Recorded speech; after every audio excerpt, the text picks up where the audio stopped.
சிவஞான சம்பந்த சுவாமிகளருடைய முதலாம் திருமுறை. விஷஜுரம், குளிர், காய்ச்சல், தொண்டை நோயிலிருந்து நீங்கி குரல் வளம் பெறவும் செய்வினையால் வரும் துன்பங்களை நீக்கவும் ஓத வேண்டிய அற்புதமான பதிகம் திருநீலகண்ட பதிகம். பாடல் 4. விண்ணுலகாள்கின்ற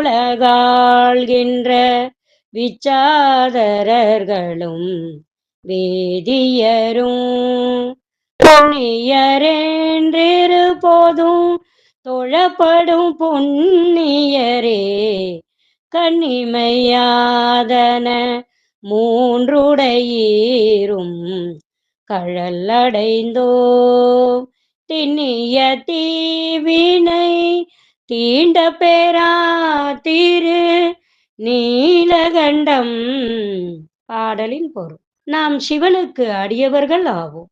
இறைவனை நோக்கி விண்ணுலகை ஆளுகின்ற வித்யாதரர்களும் வேதியர்களும் புண்ணிய வடிவமானவர் என்று காலை மாலை இருபோதும் துதித்து தொழப்படும் புண்ணியரே, இமையாத முக்கண்களை உடையவரே, உம் திருவடிகளை புகலிடமாக அடைந்தோம் என போற்றுவோமாயின் பழைய வலிய தீவினைகள் நம்மை வந்து தீண்ட மாட்டா. இது திருநீலகண்டத்தின் மேல் ஆணை. திருச்சிற்றம்பலம். தென்னாடுடைய சிவனே போற்றி, என் நாட்டவர்க்கும் இறைவா போற்றி.